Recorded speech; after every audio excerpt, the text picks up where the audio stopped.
Pues muchísimas gracias y enseguida pues tomamos el micrófono para seguir hacia ese kilómetro 6 del 5 al 6. Y para ello nos va a dar la presentación de esta ISO. Claudia, vamos contigo. Hola, buenas tardes a todos. Para mí es un gusto estar con ustedes el día de hoy. Después de escuchar al grupo 5, de verdad, excelente. Creo que parte de lo que ellos dijeron es uno de los requisitos indispensables de la ISO 37001. Entonces, nosotros vamos a hablarles sobre la norma que es fundamental en el contexto actual en el que nos encontramos, donde las organizaciones están expuestas a temas de corrupción y soborno, ¿sí? Entonces, en este sentido, pues nuestra presentación va a desarrollar lo que son los requisitos de la norma, las nuevas o las mejoras que se hicieron dentro de la ISO 37001-2025 y pues en general vamos a abordar pues, los temas que son indispensables para la implementación de la norma, que tiene como requisito el prevenir, digamos. La norma está hecha para la prevención del soborno. No sé si me apoyan con la presentación.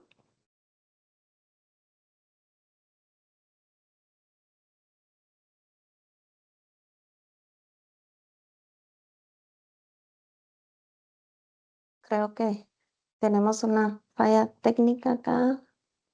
Em, no está en modo presentación, América. No la...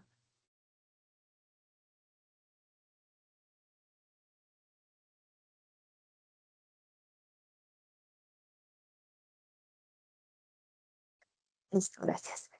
Entonces, el equipo que está al día de hoy exponiendo conmigo es Birmania Brown, que es especialista también en temas de prevención de lavado de activos y financiamiento del terrorismo. Ella es de Panamá. Está América Hernández, que es también especialista en ciencias sociales, que tiene experiencia en temas de transparencia, integridad y compliance. Eloísa Montero, que también es especialista en prevención de lavado de activos, gestión de riesgos y derecho corporativo. Y Claudia Roldán, que soy abogada y tengo certificaciones tanto en ética como un máster en compliance y temas relacionados con el buen gobierno corporativo. Entonces, creo que es muy ad hoc esta norma porque lo discutíamos en el equipo, que muchos programas de cumplimiento dejan el tema del soborno incluido como uno de los riesgos de cumplimiento. Sin embargo, no se gestiona el riesgo probablemente de la mejor manera. De esta cuenta es que vamos a hacer la presentación. No sé si me ayudan a pasar las filminas. América, la siguiente. Gracias.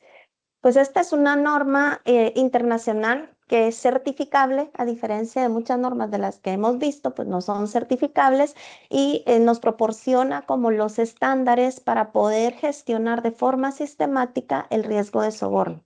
Esta está orientada, como les decía inicialmente, a prevenir, detectar y abordar el soborno dentro de las organizaciones. Esta gestión pues es fundamental para poder brindar a las organizaciones no solo un tema ético, sino también una transparencia dentro de la organización. Eh, Siguiente, gracias. El objetivo en sí es comprender los componentes y los requisitos de un sistema de gestión antisoborno bajo el estándar de la ISO 37001, que es lo que veremos, son los requisitos, es el contexto, el liderazgo, ¿verdad? Y veremos también cómo los canales de denuncia, es lo que nosotros los vamos a ver no tan específicamente como lo hizo el equipo anterior, porque esto es uno de los requisitos de la norma. Sin embargo, son varios y para eso se creó la ISO 37002 para poder aplicar correctamente los canales de denuncia. Entonces, bajo los principios que veíamos, que es un tema de prevención, vamos a iniciar con los cambios relevantes que se tuvieron en la 37001-2025 versus la 37001 2016 y para esto les dejo a Birmania Brown en el uso de la palabra. Muchas gracias, Claudia, por esta introducción y efectivamente les voy a hacer un breve resumen de los cambios que se introducen en la actualización del 2025. El primero de ellos es el reforzamiento de la cultura de integridad y de liderazgo de la alta dirección. Es decir, se exige un mayor protagonismo en el papel de la alta dirección y de los órganos de gobierno en la promoción activa de la cultura antisoborno. También se introduce la función de cumplimiento, otorgándole responsabilidades claras y una independencia operativa. Se amplía el alcance de los riesgos para incluir de forma más específica los riesgos de cambio climático, sostenibilidad y cómo las actividades de sostenibilidad dentro de la organización pudieran también exponerla a ciertos tipos de riesgos.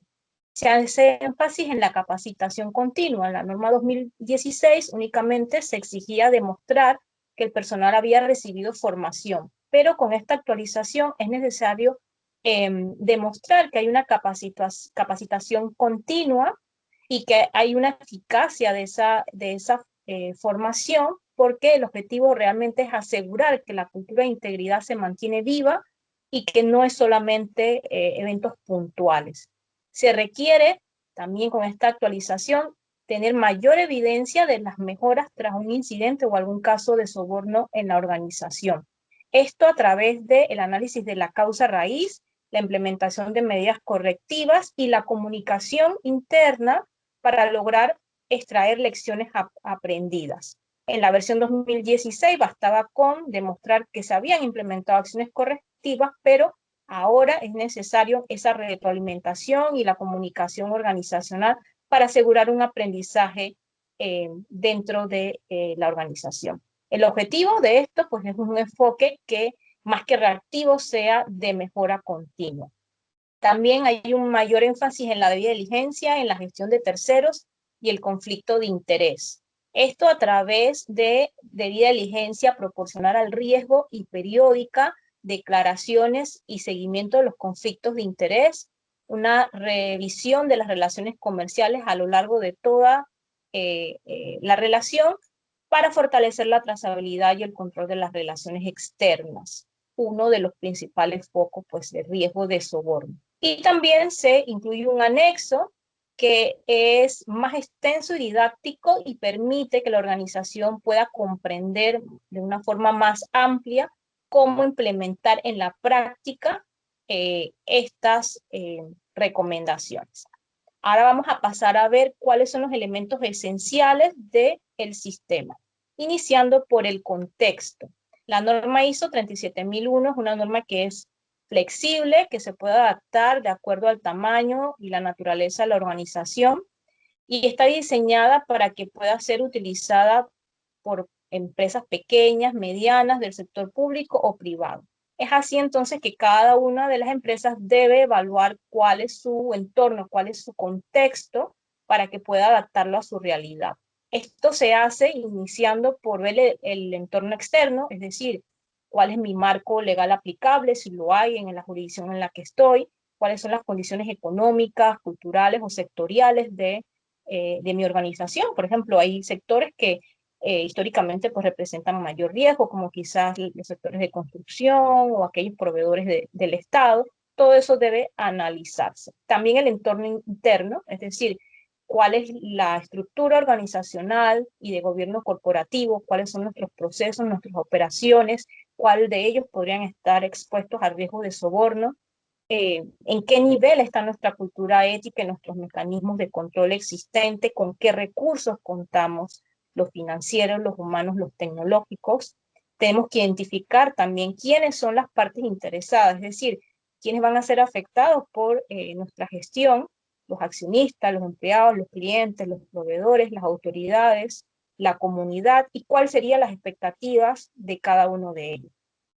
Realmente pues debemos definir cuál va a ser el alcance de esta gestión antisoborno. Es decir, una vez que hemos comprendido el contexto de la organización, entonces podemos definir cuáles van a ser los procesos afectados por nuestro sistema de gestión.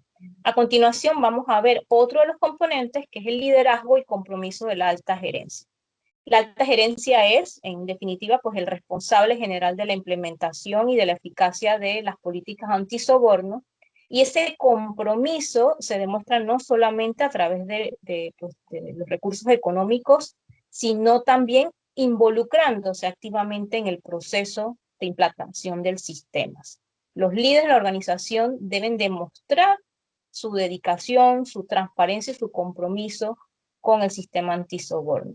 Y en este sentido, pues, también un punto muy importante es la aprobación y la comunicación que den a la política dentro de la organización. Esta política no solo debe establecer un estándar de lo que se espera de los empleados, sino que debe darse visibilidad de ese compromiso, empezando por la alta dirección. El siguiente componente es la designación de un responsable. Lo veíamos hace un momento, hablábamos de que la actualización del 2026 introduce el término función de cumplimiento. Es decir, dependiendo del tamaño de la organización, va a ser necesario que se designe a una o a varias personas que van a ser responsables de supervisar el cumplimiento del sistema de gestión antisoborno en nombre de la organización. Eso va a ser su función de cumplimiento. Y estas personas o personas designadas deben tener un profundo conocimiento de la organización. ¿Para qué? Para que puedan implementar los cambios y las recomendaciones. Además deben tener esa capacidad de liderazgo, ¿sí?, para influir en los colaboradores, y deben tener pues la suficiente jerarquía y reconocimiento dentro de la organización para que puedan tomar acciones y puedan también generar esa confianza dentro de los colaboradores. El siguiente componente es la evaluación y gestión del riesgo de soborno. Es decir, debemos identificar cuáles son las vulnerabilidades, es decir, cuáles son los procesos o las funciones que serían más susceptibles al riesgo de soborno dentro de la organización. Por supuesto que hay departamentos, hay áreas que van a representar mayor riesgo, como pudiera ser el área de compras, y todo esto vamos a identificarlo dentro de esa evaluación preliminar, considerando factores internos y factores externos de la organización, pues como las condiciones del entorno regulatorio y sectorial. Finalmente, pues vamos a producir lo que son documentos, procedimientos y controles. Documentos se refiere pues a la evidencia escrita y formal que respalda la implantación del sistema antisoborno, que se materializa principalmente en la política antisoborno, pero que también abarca el código de ética o de conducta, mapa de riesgo, el registro de la debida diligencia de terceros, de los empleados, de los socios, las declaraciones de conflicto y esa capacitación continua de la que hablábamos antes. Los procedimientos son aquellos que describen el paso a paso, las instrucciones de cómo se van a hacer las cosas dentro de la organización, cuáles van a ser las medidas que se van a tomar, quién lo hace, cómo lo hace. Y los controles, pues, son aquellos mecanismos específicos que se van a implantar para prevenir esa defensa operativa que va a permitirnos detectar y responder al riesgo de soborno para reducir la posibilidad de que se materialicen dentro de la organización. Es sumamente importante que se puedan definir controles sobre la toma de decisiones en relación con transacciones. El proceso de decisión y el nivel de autoridad en la toma de decisiones debe ser adecuado al nivel de riesgo de soborno dentro de la organización, y se pueden establecer controles para evitar los conflictos de intereses, por ejemplo, la firma conjunta, una doble aprobación de transacciones, la segregación de funciones en los pagos y los contratos, la implementación de controles con límite de aprobación para hospitalidad, regalos o donaciones y otros beneficios, las revisiones periódicas de cuentas y transacciones, auditorías internas de cumplimiento, declaraciones anuales de independencia o conflicto de interés y un monitoreo de alertas de sobornos o actividades inusuales. Con esto paso la palabra a mi compañera América, que les va a seguir contando de otros componentes del sistema de soborno. Muchísimas gracias, Birmania. Pues sigo. Efectivamente, y como más aún viniendo de la ISO que acabamos de escuchar del equipo 5, los canales de denuncia son muy importantes para generar la confianza. Sobre todo que tengan estas tres características, que sean mecanismos accesibles. Desarrollar líneas de denuncia que sean fáciles de usar, accesibles para todos los empleados y las partes interesadas, confiables y asegurar que toda la información es tratada con privacidad, resguardando la identidad del denunciante en todo momento. Otra de las características es que estos canales de denuncia deben tener la protección de denunciantes, establecer políticas que defiendan a los denunciantes de represalias y fomenten la transparencia en el proceso de gestión. Vinculado a la característica anterior de los mecanismos existentes, que haya preferentemente más de un mecanismo es una buena práctica y por otro lado, que esos mecanismos, junto con la protección a denunciantes, aseguren la gestión de incidencias para que la confiabilidad de los canales de denuncias sea mayor. Implementar protocolos que permitan investigar y actuar conforme a la gravedad de las denuncias presentadas, asegurando respuestas adecuadas según esa gravedad y muy vinculado con los reglamentos internos y con los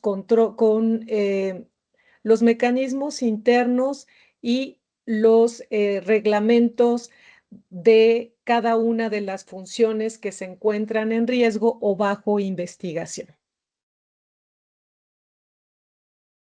Algo muy importante es justamente la formación y sensibilización.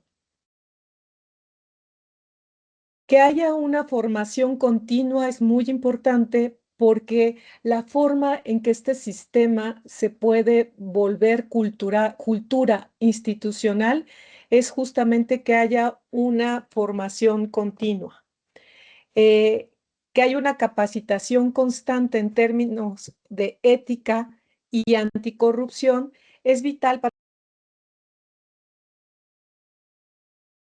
pendientes y que justo sepan identificar en un momento dado cuando se trata de un soborno, cuando se trata de un conflicto de interés y cuando se trata de otras acciones u otras infracciones que se pueden atender vía recursos humanos.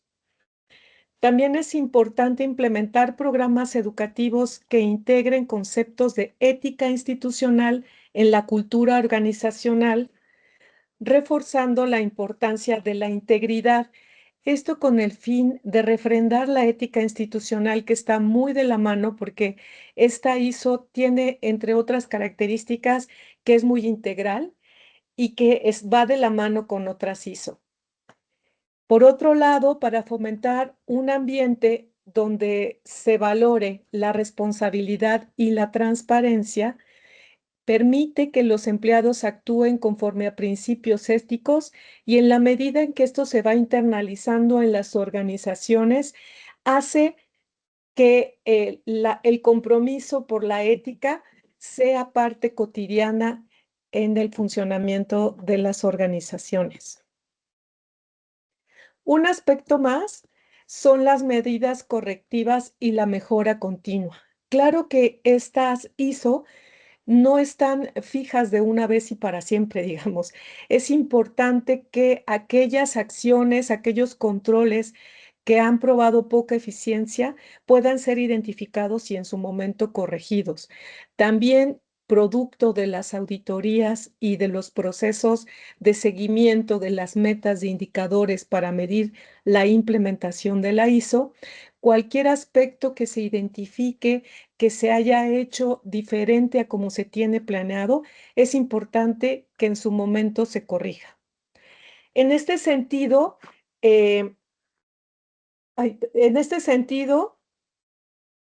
momentos que urgía, disculpa. El ciclo de mejora continua permite aprovechar los resultados de auditorías y revisiones para identificar oportunidades justamente de mejora. Los procesos de mejora continua ayudan a actualizar las políticas. La adaptación de políticas a cualquier cambio en el entorno es esencial para garantizar su relevancia y su efectividad. Y en ese sentido es que esta ISO es una ISO viva, que conforme va avanzando en su implementación, se van identificando esos aspectos a mejorar, se vayan corrigiendo e incorporando en el diseño y volver a ese ciclo de mejora continua, desde la planeación, implementación, el seguimiento, la evaluación y de nuevo al siguiente ciclo en ascendente. Es importante promover una cultura donde los empleados se sientan capacitados para contribuir con sugerencias para optimizar el sistema. Es decir, fomentar la retroalimentación es vital para la implementación de esta ISO y para que pueda formarse una cultura de la ética y de la integridad. Por supuesto que la participación es importante. Involucrar a todos los niveles organizacionales, desde las partes más operativas hasta las estratégicas y tomadores de decisiones, permite asegurar que esa ética se convierta en un valor compartido a nivel institucional. Hay varias ventajas de implementar esta ISO. Más allá de que, por supuesto, ayuda a prevenir sobornos, una ventaja fundamental es la reputación que se genera eh, por tener este sello de ISO 37001 y se genera ante nuestros clientes, accionistas, otros territorios, sobre todo pensando no solo en las empresas multinacionales que tienen que asegurar justo la reputación en diferentes contextos y bajo diferentes legislaciones en los países en donde operan, desde organizaciones de sociedad civil, pasando por microempresas, no se diga instituciones de gobierno. Contar con este sello de ISO es una ventaja reputacional que se ve como una carta de presentación en los diversos mercados. Y en ese sentido, permite un acceso facilitado a mercados internacionales y nuevas oportunidades comerciales. Hay una reducción, que esa es otra de las ventajas significativa de riesgos legales y financieros. Uno de los aspectos que en esta ISO se ve fortalecido justo es el análisis de riesgos y derivado de ese análisis de riesgos, los controles y las acciones, no solo en materia de prevención, sino también de atención, se ven fortalecidos y claros en un anexo más extenso que ya nos hablaba de eso Birmania en su participación.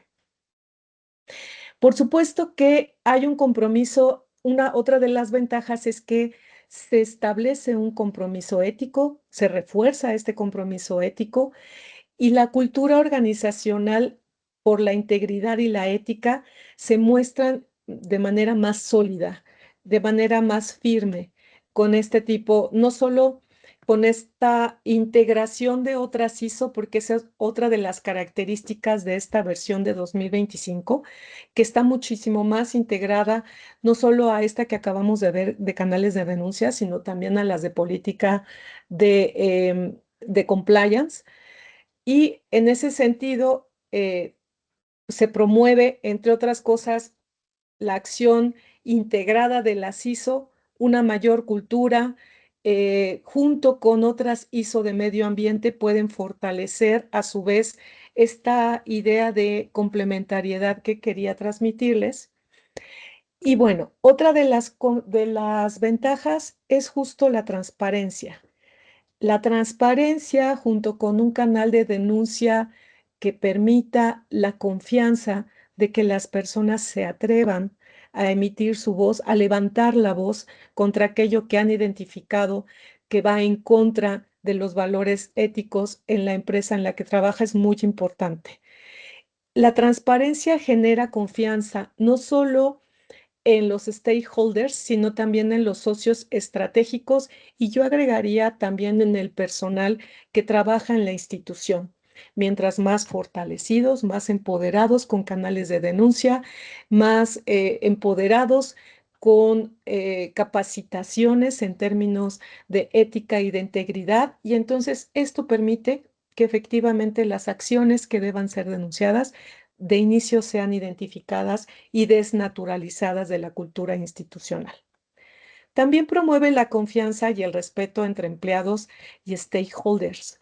Más allá de los clientes, los otros socios interesados, la confianza en el sentido nuevamente interno se nota y es parte de esa reputación fortalecida, que es una de las ventajas que ya había comentado ideas un poco adelante, antes. También se fomenta la cultura de una ética institucional, mejorando la sostenibilidad de la organización y permite gestionar adecuadamente los conflictos de interés. Va más allá de solamente tratar aspectos relacionados con el soborno. También hablamos de conflicto de interés y de gestionar otros delitos.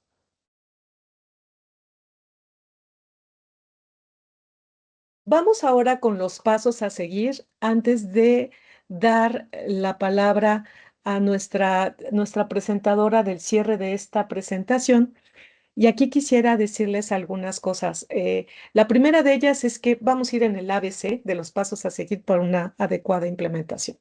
Lo primero y lo más importante que ya nos había compartido Birmania es justo el contexto de la organización y las partes interesadas para determinar el alcance que va a tener nuestro sistema de gestión antisoborno.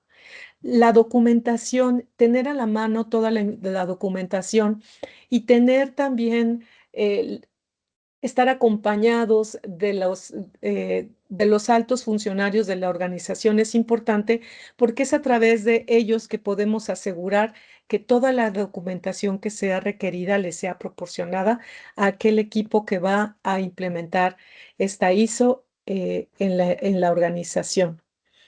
Después de eso, tener un sólido sistema de gestión de riesgo y de controles, no solo resultado del análisis de riesgos, sino resultado de la implementación y el seguimiento de la ISO, de tal manera que hay controles en el ciclo de mejora continua, en la medida en que se van identificando aspectos que difieren de la planeación o que son durante la implementación prueban menos eficacia de la que se esperaba. En ese sentido, se pueden corregir aplicando controles. Desde luego que es importante en la implementación el liderazgo y la gobernanza en esta política antisoborno. Comentaba, tener liderazgos fuertes, estar acompañados de las personas indicadas para promover que la documentación sea proporcionada y para inspirar a toda la organización a que avance hacia la ética y la integridad es muy importante. También la debida diligencia, por supuesto, y la gestión de conflictos de interés durante todo el proceso van siendo aspectos dignos de prestar atención para que podamos asegurar la efectividad de la implementación de esta ISO. Por último, en estos pasos a seguir, recalcar en que es muy importante la formación continua, la sensibilización no solo sobre las políticas, códigos de ética, la documentación previa existente para apoyar en esta implementación del sistema de gestión antisoborno, sino también los mecanismos de comunicación a través de los cuales se van a dar a conocer si hay alguna actualización en algún documento en particular, producto de cambios en el contexto, producto de aspectos que van surgiendo durante la implementación. Desde luego que en esta parte y sobre todo y con más énfasis en la parte de evaluación de esta política, la auditoría interna y la externa son básicas para ayudarnos a identificar aquellos aspectos de mejora que debamos implementar en este ciclo de mejora continua que va de la planeación, la implementación, el seguimiento, la evaluación y que de nuevo se incorpora en la planeación. Voy a dejar de compartir para que mi colega Eloísa que está por aquí y que se va a encargar de brindarnos esta fase final de la presentación, tome el micrófono.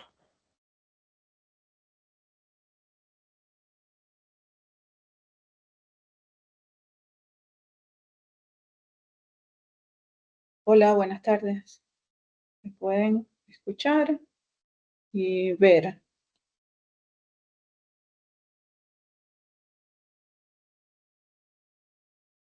Hola, buenas tardes. América, ¿puedes presentar el caso de estudio que sigue en la siguiente presentación? Por favor, gracias. Antes de terminar con la etapa final de la presentación de hoy, quisimos presentarles una dinámica con todos los que están conectados, presentarles un caso de estudio en el cual tenemos 3 preguntas que es en base a lo que he venido presentando durante la tarde de hoy.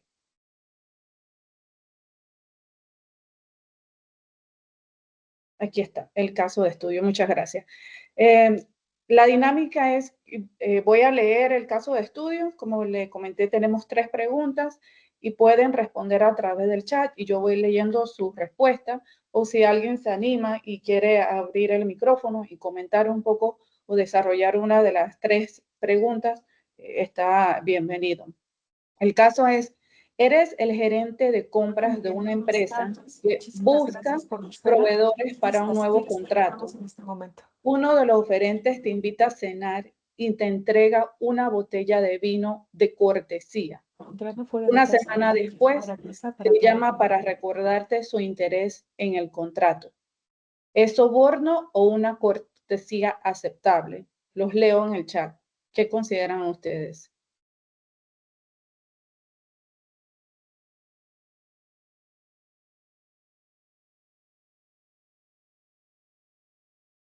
¿Ustedes creen que es un soborno?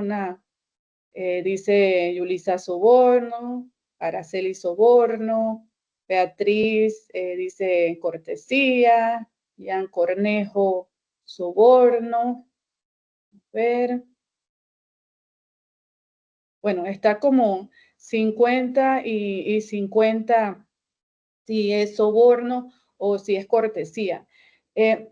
Yo lo consideraría como una cortesía aceptable siempre que no tenga la intención de influir en la decisión y esté dentro de los límites establecidos por la empresa. La siguiente pregunta que queremos ver, ¿cómo deberías actuar según la ISO antisoborno, la 37001?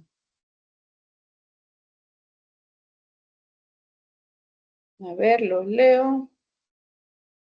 ¿Cómo ustedes, conforme a la presentación que hemos tenido en la tarde de hoy, cómo deberían actuar según la ISO de antisoborno?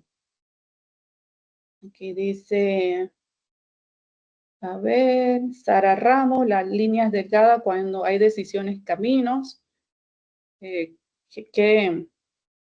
¿Cómo ustedes creen que deberíamos actuar en este caso?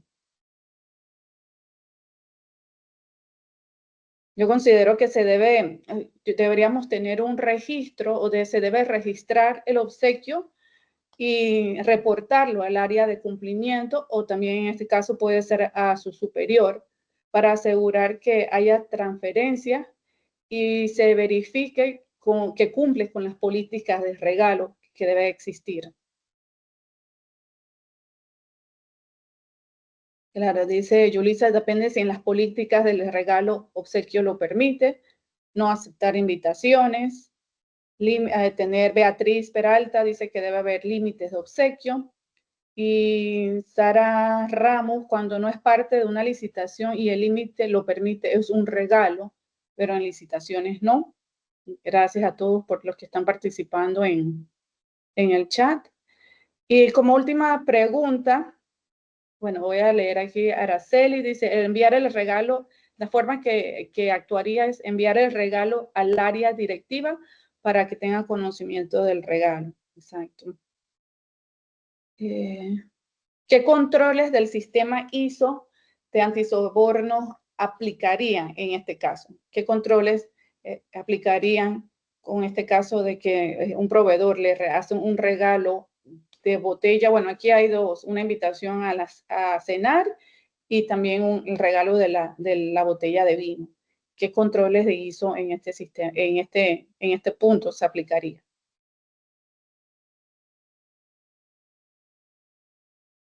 Dice Sara Ramos, tener políticas claras y límites. Es muy importante tener todo plasmado dentro de las políticas y que sean efectivamente claras. Políticas, normas, nos dice Beatriz Peralta, políticas, normas y monitoreo de las empresas constante. Los controles que se aplicarían conforme a la ISO de antisoborno serían políticas de regalo, de hospitalidad, que se definan los valores y los límites permitidos, como bien ya lo han escrito en el chat.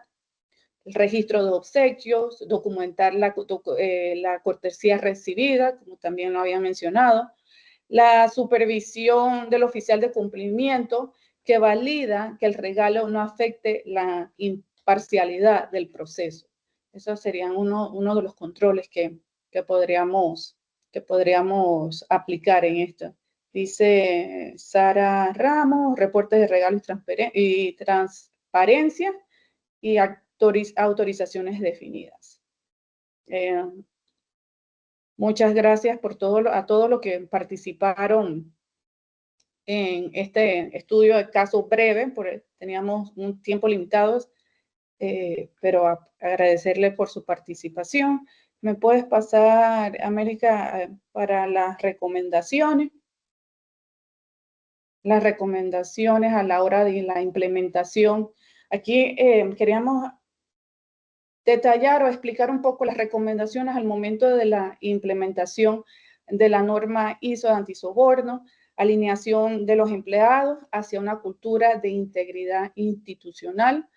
Todos los empleados deben saber cuál es la integridad de la misma institución. Compromiso y participación de los empleados de la organización a todo nivel, lo que fortalece la prevención de sobornos. Esto tiene que ir desde la parte operativa hasta la gerencia, hasta los más altos cargos. Liderazgo visible y activo del órgano de gobierno, alta dirección, responsable del sistema de gestión de antisoborno. Lo que es la efectividad del sistema se mide por cambios reales, el seguimiento periódico de avances y la aplicación de auditorías internas es sumamente importante antes de la auditoría externa de certificación que aseguren la eficacia del sistema de mejora continua, estar alineado internamente antes que venga la auditoría externa para comenzar a estar alineado y todo sea eficaz. El monitoreo de cambios en marcos legales aplicables y la adaptación del sistema a nuevos requisitos legales son esenciales para asegurar el éxito al momento de la implementación. La adaptación a entornos de mayores exigencias desde de la productividad y la implementación de la ISO representa una ventaja competitiva y es un valioso diferenciador en el mercado. También queremos dar unos puntos de las conclusiones de toda la presentación de la tarde de hoy. Una de las conclusiones es que la ISO 37001 del 2025 establece un amplio marco para prevenir el soborno y fomentar la integridad de las organizaciones. También apoya en la cultura ética organizacional basada en lo que es en la integridad, fomentando transparencia en todas las partes interesadas. Fortalece también la confianza, que esto es sumamente importante, fortalecer la confianza de los clientes, socios y órganos de control con los que se consolidan las relaciones a largo plazo.